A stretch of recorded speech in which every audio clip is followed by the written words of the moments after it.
La mayoría de los casos de bullying se producen en primaria. Cuanto antes actuemos, evidentemente el daño será menor. Por eso el rol que juegan las escuelas en la prevención frente al bullying y al acoso escolar es fundamental. En mi centro hay una hora semanal curricular con nota donde trabajamos las emociones, cómo gestionarlas, cómo reconocerlas. En infantil se trabaja mucho la parte emocional, pero de repente empiezas primero de primaria y es como esa parte emocional, ¿por qué no la seguimos trabajando? Y en la adolescencia llega una etapa que se llama poda neuronal, donde se produce una poda literal de todas aquellas conexiones neuronales que el cerebro adolescente interpreta que no necesita porque no las ha trabajado en los años previos. Si no se hubiera actuado, si no existiera esa confianza con el tutor, en este caso me tocó a mí, no se podría haber frenado un caso que quizá hubiera terminado de la peor manera. Al final, no se trata de conseguir unos éxitos académicos, sino se trata de coger a esa personita y cuando la sueltes que sea mejor persona.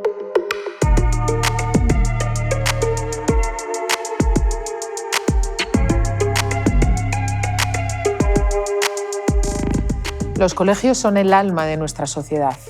Ahí es donde se forman nuestros futuros adultos, que son nuestros niños. Por eso el rol que juegan las escuelas en la prevención frente al bullying y al acoso escolar es fundamental.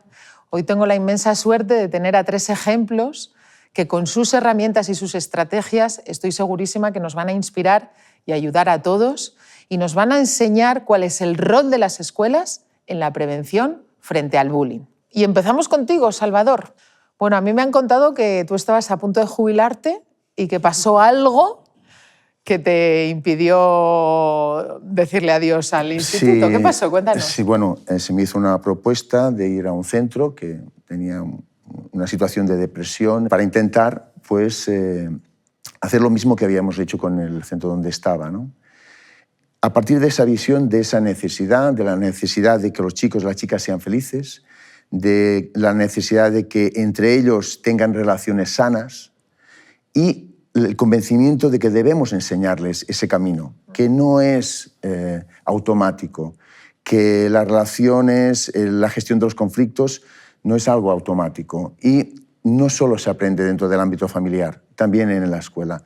Nosotros hemos establecido espacios curriculares con horas donde tratamos estos aspectos emocionales. Por ejemplo, aumentamos las horas de tutoría para introducir en los alumnos de primero y tercero lo que se llama la tutoría entre iguales. Formamos a los chicos de tercero, las chicas de tercero, para que sean tutores emocionales de los niños y niñas de primero, que llegan al centro. Qué bonito esto. Sí, cuando digo que les formamos, digo que durante todo el año, al principio intensamente, y durante todo el año ellos reciben una formación curricular sobre cómo gestionar las emociones, los conflictos y sobre cómo ayudar.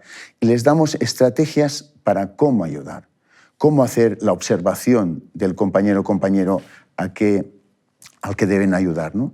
Este elemento es muy importante porque pasamos de unos cuantos ojos de los profesores, pasamos a centenares de ojos mirando hacia un objetivo, la convivencia del centro.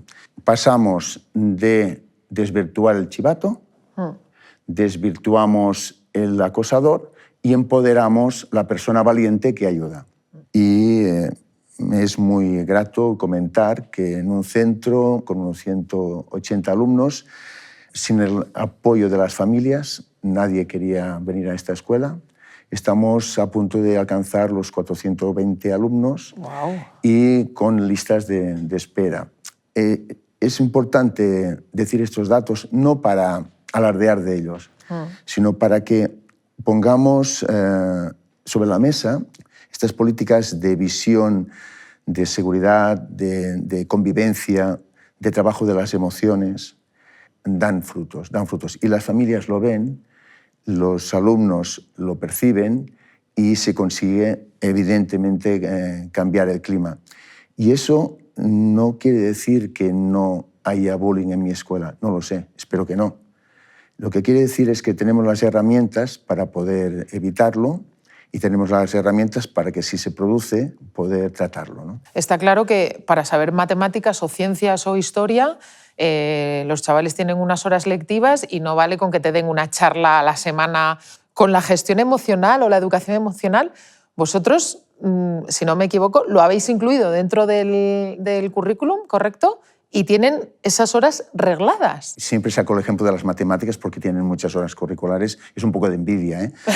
Pero no me puedo imaginar las matemáticas con charlas puntuales de expertos en matemáticas. Los rendimientos serían nefastos, ¿no? Me imagino un desplegamiento del currículum en las matemáticas con una trayectoria, una programación y unas horas curriculares y una evaluación de ese proceso. Claro. Pues esto mismo hacemos con las emociones. En mi centro hay una hora semanal curricular con nota donde trabajamos las emociones, cómo gestionarlas, cómo reconocerlas. La respuesta de los alumnos es brutal, pero es que además hacemos algo que hasta ahora no se hacía. En las escuelas se dan la voz a los chicos de vez en cuando, generalmente en los exámenes, ¿verdad? Y hasta ahí se les pregunta poco. En cambio, cuando nosotros hacemos las reuniones, cuando hay una clase de emociones, generalmente ves a los chicos reunidos en círculo y cuando ellos aprenden a expresarse, ves cómo viven, cómo ven la escuela, cómo la sienten, cuáles son sus objetivos, sus vivencias, sus miedos. ¿Qué pasa? Que cuando alguien es feliz, pues rinde más, sencillamente. Está claro, está claro. ¿Y nos podrías poner algún ejemplo así concreto de casos que hayáis podido revertir o prevenir o incluso además, cortar? Sí, a mí me encanta explicar estos ejemplos que no conoce nadie, además. Es que un día se nos acercó al responsable un tutor, en este caso un chico. Los chicos TEI tienen la obligación de quedar semanalmente de una forma informal, aparte de los encuentros formales que el centro organiza, tienen la obligación, entre comillas, de quedar y charlar. Y en esas charlas informales, donde hablaban de cosas triviales, él observó unas marcas en el brazo de la chica y descubrimos que se autolesionaba.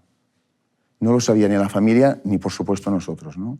Y esa información ayudó muchísimo a curar. Y qué bonito también, yo imagino que eso tendrá una serie de reacciones en cadena, de que los pequeños estarán deseando subir de curso para poder llegar a ser tutores, ¿no? O sea, que tiene también mucho de actitud ejemplarizante, ¿no? De aspiro, muy aspiracional también, ¿no? Aspiro a tener 2 o 3 años más y poder ayudar como me han ayudado a mí.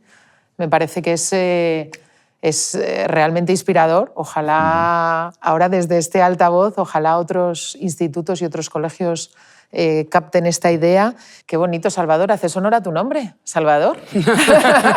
En absoluto. Simplemente un engranaje en una máquina que ya funciona, un engranaje más, y contento de poder decirlo, ¿no? Qué bien, ¿qué os parece? Buah, María, Rafa. Yo estoy alucinando. Y creo que algo importante que tú dices es formar ese sistema educativo en la comunidad educativa en la que los niños se sienten partícipes, que les haces responsables, que son uno más. ¿Qué es lo que hay que hacer? Es trabajar con sentido común, empoderar al alumnado, otorgarle protagonismo, porque no nos olvidemos que la autoestima es fundamental, ¿no? En una situación de bullying lo que tenemos que es fortalecer a los alumnos en ese sentido, que se lo crean, que vean cuáles son sus capacidades y, por qué no, otorgarle un papel fundamental en el desarrollo de cualquier actividad o iniciativa que se plantee. Sí, es el pez que se muerde la cola, ¿no? Al final, si tú no estás a gusto en tu entorno, pues es que no vas a estudiar, es que no vas a estar desmotivado, no vas a querer ir al aula. Si conseguimos que los niños estén seguros en el aula, que estén tranquilos, que se sientan que pueden decir su voz y que les escuchamos, o sea, creo que tenemos muchísimo ganado. Y muy importante también ese papel de los tutores, porque habrá muchos niños que no se sientan con la confianza o incluso que tengan miedo de verbalizar determinadas situaciones que están viviendo con un profesor porque lo ven muy distante, porque siempre tienen, ¿no? Esa sensación de no me va a escuchar, no me va a hacer caso, me va a culpabilizar, y sin embargo el poner esa figura intermedia que es de tú a tú, que es un estudiante como ellos, pues habrá muchos que se desahoguen con su compañero y el tutor haga su papel, como la niña que estaba sufriendo, que se autolesionaba, y lo ponga en conocimiento de un adulto responsable que pueda manejar una situación tan compleja. Me parece, o sea, se cierra el círculo de una forma maravillosa. Pues para luchar contra el bullying, por supuesto que hace falta herramientas en los centros educativos y en las familias, y estas herramientas las debemos aplicar desde primaria, desde el origen.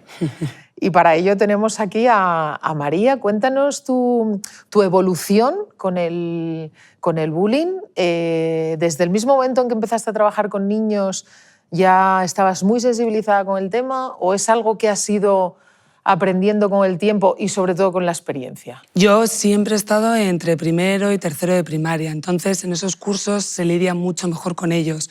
Les puedes escuchar, puedes hablar con ellos, se habla muchísimo más de las emociones y de repente creo que hay un salto, pero bestial, a cuarto de primaria. Entonces este año ha sido mi primer año en cuarto de primaria, niños de 10 años. Entonces yo me encuentro una serie de gestiones que tengo que empezar a hacer en las que me siento perdida. Un día me aparece una amiga que me dice, no, mira, pues yo estoy con la disciplina positiva, prueba, me voy a formar y empiezo a utilizarlo en el aula. Pero empiezo a utilizarlo en el aula porque un día me llega un alumno y me dice que está deprimido, que se siente solo. Los famosos niños fantasmas, que yo creo que los conocéis, que no están en el aula, que normalmente nunca nadie les elige. Entonces empiezo a formarme, empiezo a trabajar con este niño y de repente en la disciplina positiva se trabaja mucho el estar en círculo y vernos todas las caras y trabajar en círculo.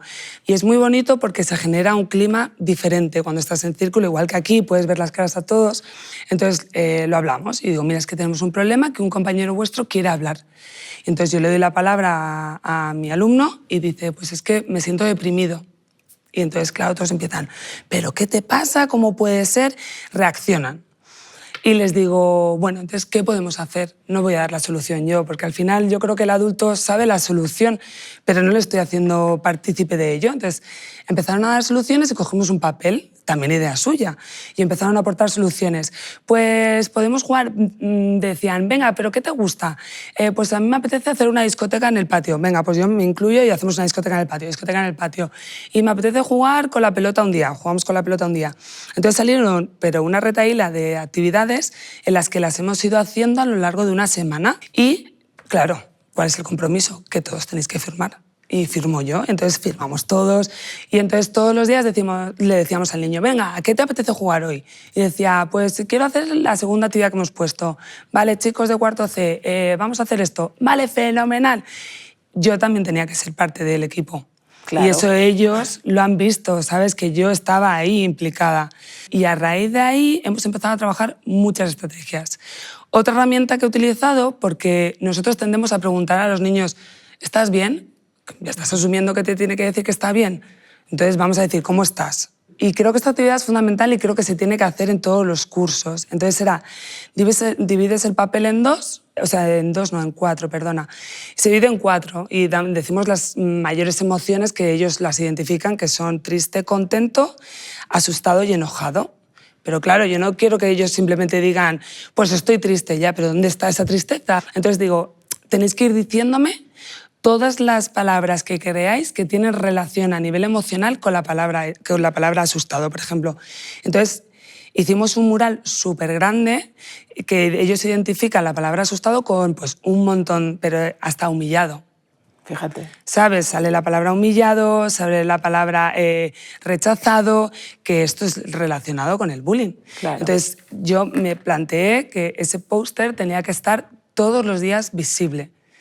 Y entonces una madre el otro día, por ejemplo, me escribió, para que veáis que al final sí que trasciende, me escribe y me dice, María, he alucinado porque es que hoy ha venido mi hijo a casa y me ha dicho que hoy se ha sentido muy pacífico en el aula. Muy bien. Y yo, ¿pacífico? O sea, digo, pues sí, pero es que al final son palabras que ellos tienen que saber utilizar y tienen que saber expresar sus emociones. ¿Y es verdad, María, que has probado el programa de la Fundación Colacao con las estrategias que plantean? Cuéntanos esto. Sí, hay una actividad que a mí me llamó mucho la atención porque tenían que... es como sale un cuadrado y debajo dice que escribas tus puntos fuertes, pero previo a eso tú te tienes que dibujar como te ves en el espejo. Bueno, pues yo utilicé el recurso del iPad, que se lo pusieran ahí, se pusieran la cámara, se miraran y se dibujaran. Muchos se dibujaron súper bien y súper creativos, pero el problema vino cuando se tenían que definir.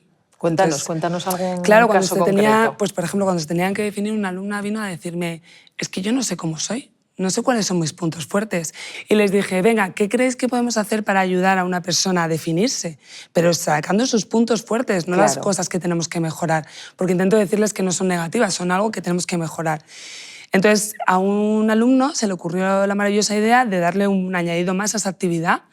Entonces dijo, bueno, ¿y por qué no ponemos todas las fichas en las mesas? Nos vamos pasando cada uno con nuestro rotu por el aula y vamos añadiendo cosas positivas de los amigos, pero tenemos que pasar por todos. Y, bueno, vale, lo que tenía programado, el contenido, pues ese día se me fue. Bueno, claro, es que no me importa. Eso era más importante. Claro, esto era más importante. Empezamos a escribir y fue maravilloso porque al final ellos acabaron con ese papel que se habían dibujado con un montón de cosas positivas que los alumnos, que son sus amigos, les dicen, que ellos no son conscientes de que lo tienen. ¿Y por qué crees, María, que es tan importante todas estas herramientas llevarlas a cabo ya desde primaria? Porque hay veces que se escucha, bueno, si son tan pequeñitos, ellos no es necesario, ¿no? Realmente el bullying donde se da es en el instituto. Pues en primer lugar porque creo que se hace un parón, en infantil se trabaja mucho la parte emocional y también está en el currículum, pero de repente empiezas primero de primaria y es como esa parte emocional, ¿por qué no la seguimos trabajando?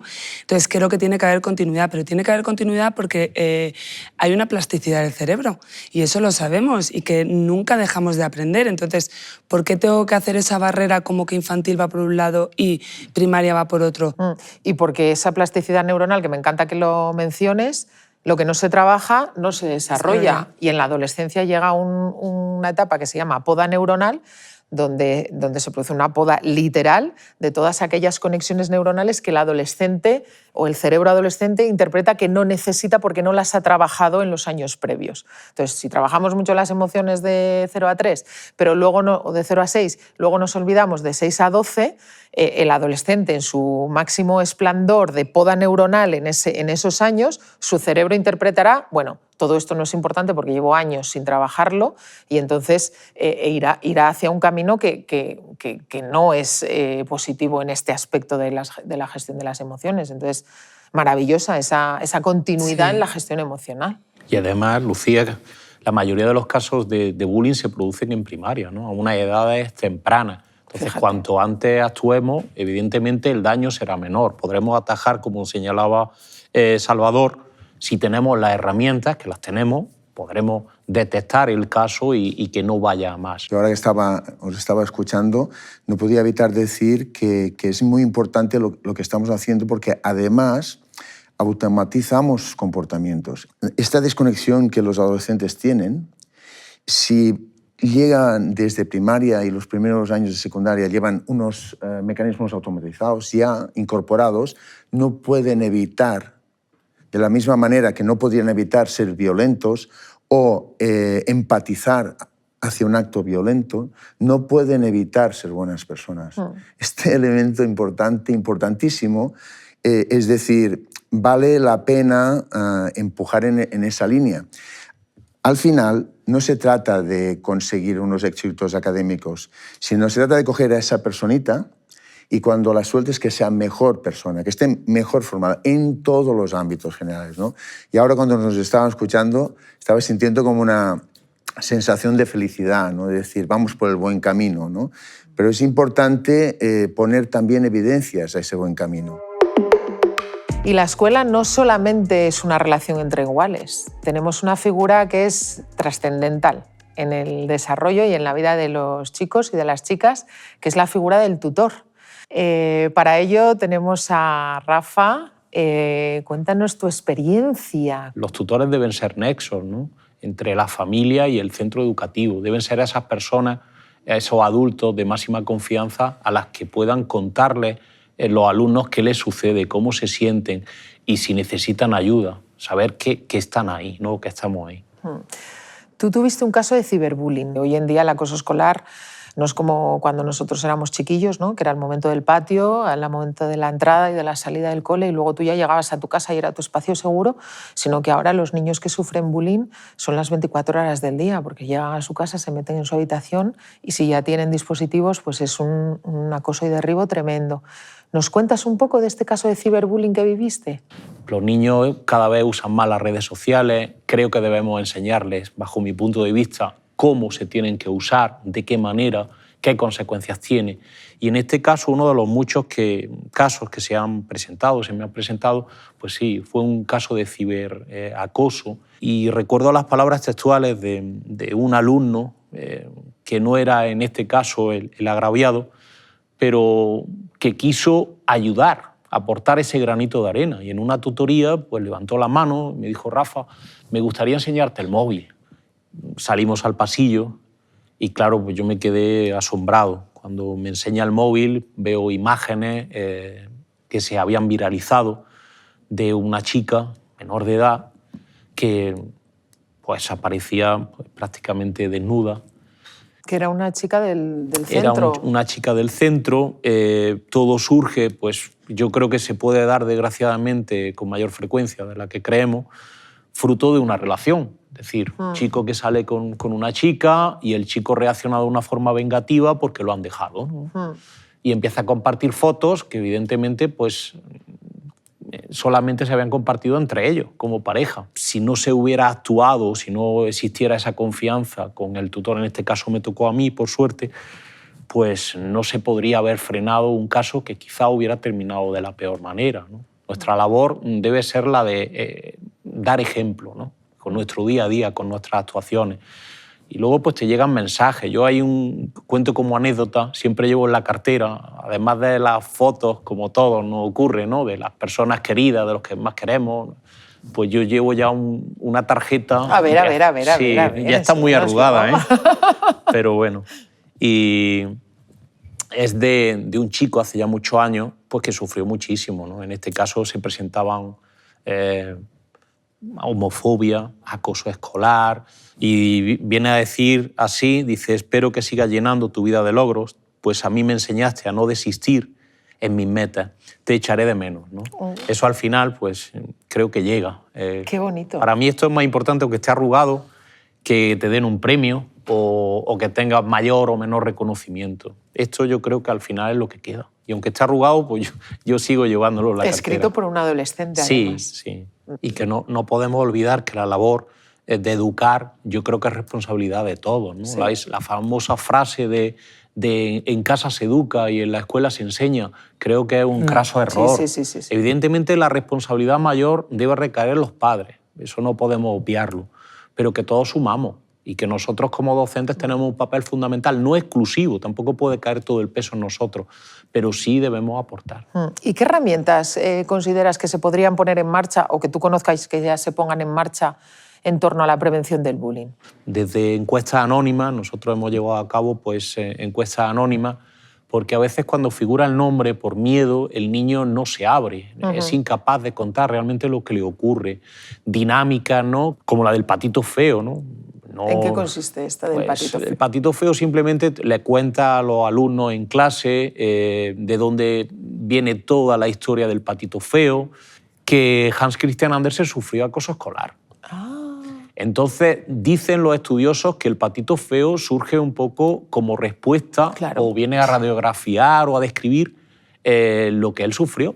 Y al hilo de la dinámica del patito feo, simplemente se trata de preguntarle a los alumnos qué es ser patito feo, si alguna vez se han sentido patito feo, cómo se siente, no cómo los vemos nosotros, cómo nos sentimos nosotros. Es importante, pero eso creo que no es lo fundamental. Lo fundamental es cómo se sienten ellos y cómo le hacen sentir los demás. Porque, de alguna forma, con esas simples preguntas, a veces podemos detectar de una forma temprana una situación de acoso. Si alguna de las respuestas te puede dar un indicio de que algo ocurre, actuar, ¿no?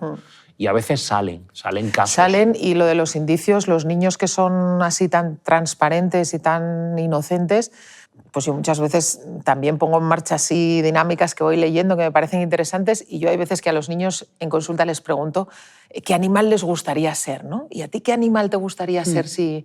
Y bueno, la mayor parte de ellos pues, te dicen pues, un perro, un gato, un pájaro. Casi siempre ellos empatizan con el animal que más le gusta. Pero en concreto este niño, que la pregunta iba muy dirigida porque yo sospechaba que algo pasaba, era un niño pues, muy tímido, muy introvertido, no le gustaba llamar la atención, y de repente me contesta: a mí me gustaría ser un dragón. Y digo, ¿y un dragón? ¿Y eso? Dice, pero un dragón de los grandes que echan fuego por la boca. Y entonces empezamos ahí a tirar del hilo y efectivamente había una serie de niños de los que él tenía esa necesidad de defenderse, convirtiéndose en un dragón, y esto lo verbalizó con una simple pregunta de ¿en qué animal te gustaría convertirte? Cualquier dinámica, cualquier iniciativa, siempre que sume, creo que es bienvenida, ¿no? Nos podemos equivocar y para eso estamos, como señalaba María, todos los días aprendemos. Si esto no funciona, pues probamos con otra cosa o incorporamos novedades que sepamos que funcionan porque otros docentes, compañeros lo han aplicado y les va bien, ¿no? ¿Crees que es importante trabajar la autoestima de los niños? Es fundamental. Yo creo que es el origen, ¿no? El punto de partida. Debemos empezar desde ahí, ¿no? Yo una de las dinámicas que hice en mi clase, cuando empezamos, coges un folio y entonces les dices, vale, en este folio vamos a dibujar a una persona. Y entonces les empiezas a preguntar, ¿cómo queréis que tengan los ojos? Levanta la mano, grandes. Bueno, al final aparece una cara. Y entonces tú coges el folio y les empiezas a decir que digan cosas negativas de esa persona. Y lo empiezas a arrugar. Y tú empiezas a arrugarlo hasta que haces una bola. Y luego les dices, vale, y ahora después de haberle dicho todo, digo, ahora vamos a intentar pues, verle otra vez la cara, porque no la estamos viendo. Entonces vamos a decirle cosas positivas, cosas que nos gustaría que nos dijeran a nosotros.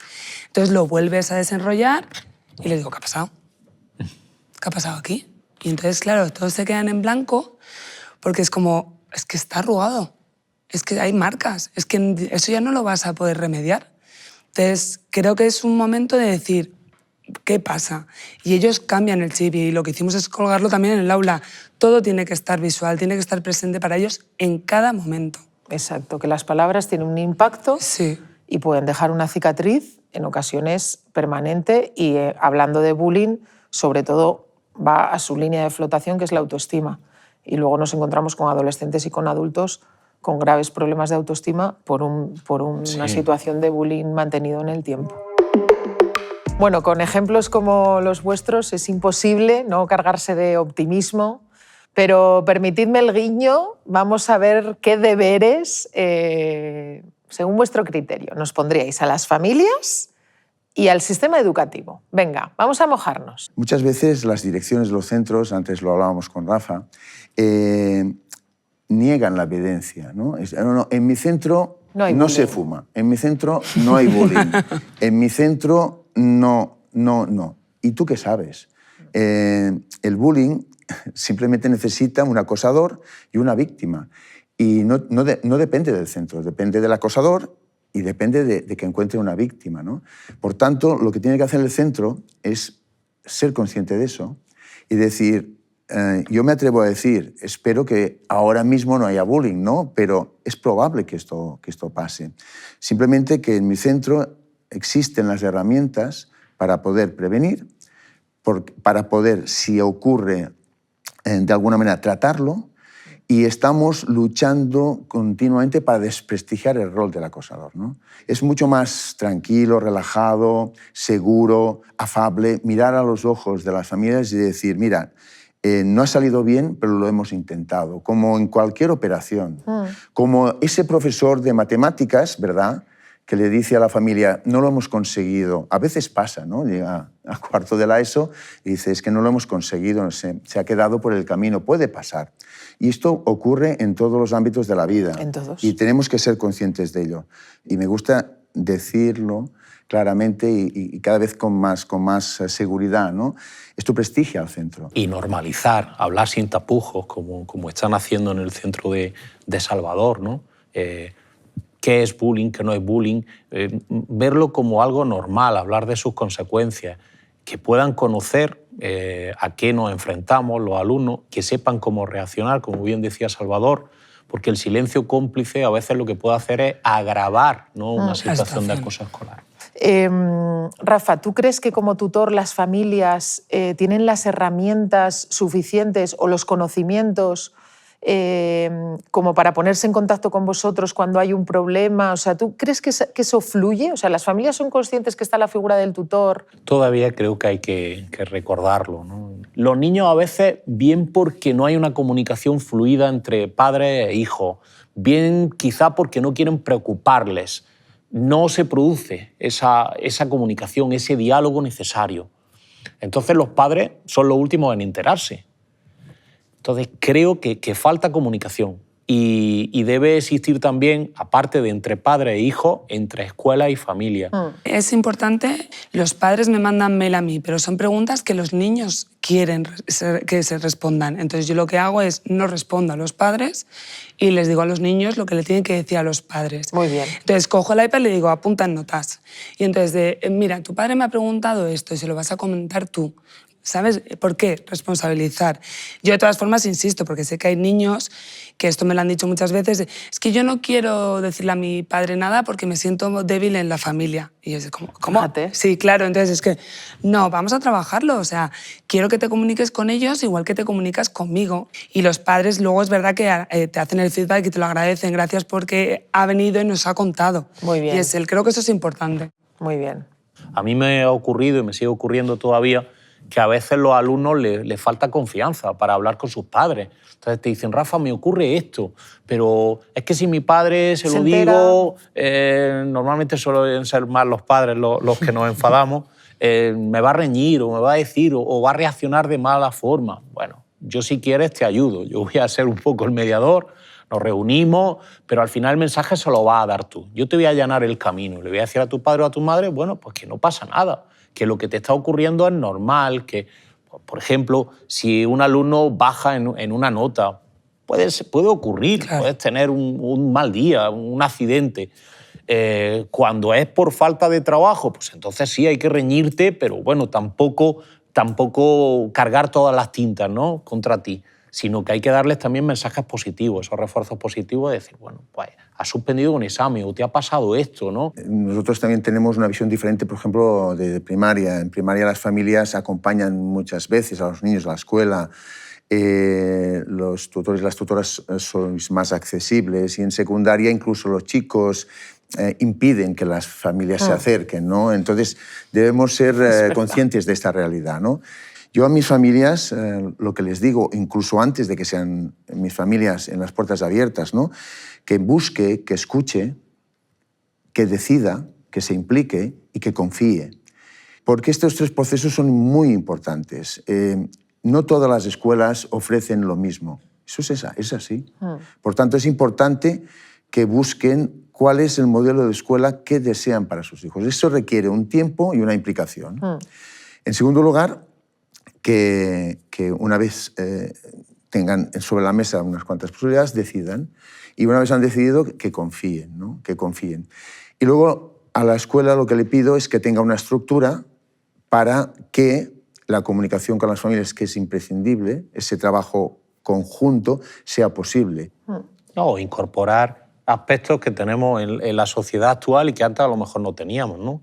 Contamos con las nuevas tecnologías. Bueno, pues a veces, lo señalábamos antes, el padre y la madre trabajan, no tienen tiempo, les es imposible o difícil mantener una reunión presencial con el tutor o con la tutora. Bueno, existe el teléfono, existen también otras vías, existen mecanismos por la cual podemos enviar mensajes a esos padres o mantener reuniones virtuales, ¿no? Absolutamente. Qué importante darles a ellos también las herramientas y sobre todo el aprendizaje de cada situación de crisis o de conflicto. Yo siempre digo que detrás de cada conflicto siempre hay una oportunidad de aprendizaje y de mejora en los niños y en nosotros también. Nunca podemos quedarnos ahí en la catarsis, porque si no, nunca saldríamos. El conflicto forma parte de la vida. Exacto. Si no tuviésemos conflictos, seguramente nuestra vida sería mucho más, si me permitís, aburrida, ¿no? Total. El kit de la cuestión es cómo gestionamos ese conflicto. Así es, así es. Y termino con que al docente,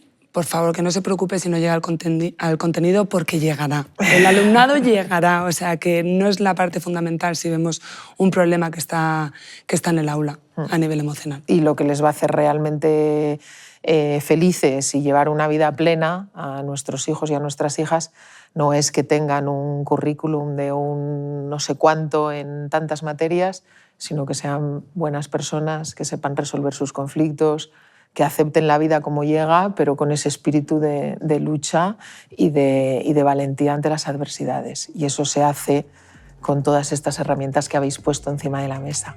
Así que muchísimas gracias a los tres A ti. y un placer, de verdad. Gracias. Gracias.